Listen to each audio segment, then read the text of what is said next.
უკვე განახლდი iOS 26 და 3-ზე. ამ ვიდეოში ნახავ რა სიახლეები გვაქვს და ვინ უნდა განახლდეს. პირველ რიგში შევდივართ setting-ებში, General, About და Software Updates ვამოწმებთ. 26 და 3-ზე უნდა განახლდეს ყველა, ვისაც აქვს iOS 26 და 2. AR-ზე გვაქვს ძალიან კარგი განახლებები.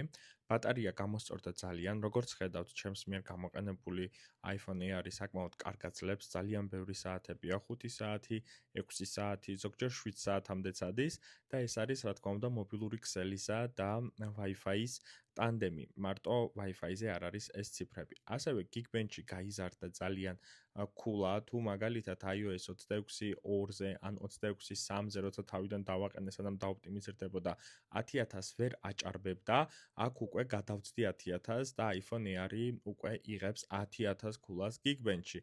iPhone 15, ვისაც გაქვთ მეგობრებო, თქვენთვისაც კარგი სიახლე მაქვს, რადგანაც გამოსწორდა ბატარეა საგრძნობლად, გაუმჯობესდა მისი წარმადობა, ასევე გაუმჯობესდა iPhone-ის სიცოცხლის უნარიანობა, დამუხტვის დრო.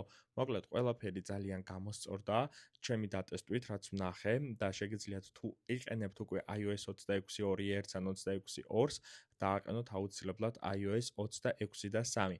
რა თქმა უნდა, სისწრაფე შეეხო თვითონ iPhone 15-საც, iPhone 15 ბევრად უფრო, ასე რომ ვთქვათ, გამომყოლი გახდა, ვიდრე ეს ასე იყო iOS 26 და 2-ზე და თქვენ თუნდაც ნახულობთ, რომ 26.2.1-ზე გვაქვს ეს შედეგი, ხოლო 26 და 3-ზე ის გაუმჯობესდა.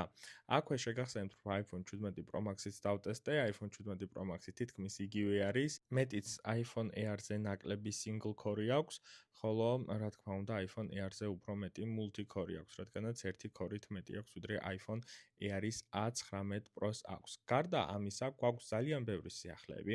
ერთ-ერთი სიახლე, რომელიც ყველასათვის ძალიან საინტერესო არის, ეხება Android-ზე გადასვლას. თუ თქვენ აპირებთ Android-ზე გადასვლას, შედიხართ General-ში, Transfer or Reset iPhone და გვაქვს უკვე ფუნქცია Transfer to Android. გვერდით დაუდებთ თქვენს ახალ Android მოწყობილობას, გამოჩნდება ამ მოწყობილობაზე QR კოდი, დაასკანერებთ თქვენი iPhone-ით და აბსოლუტურად ყველა ტიპის ინფორმაციას გადაიტანთ. განახლება შეეხო გაზიარებისშიცაც, აქამდე თუ არ ჩანდა AirDrop-ით ხელმისაწვდომი მოწყობილობები, ახლა უკვე გამოჩნდა და შეგვიძლია პირდაპირ აქედან დავაairdrop-ოთ ჩვენთვის სასურველი კონტენტი.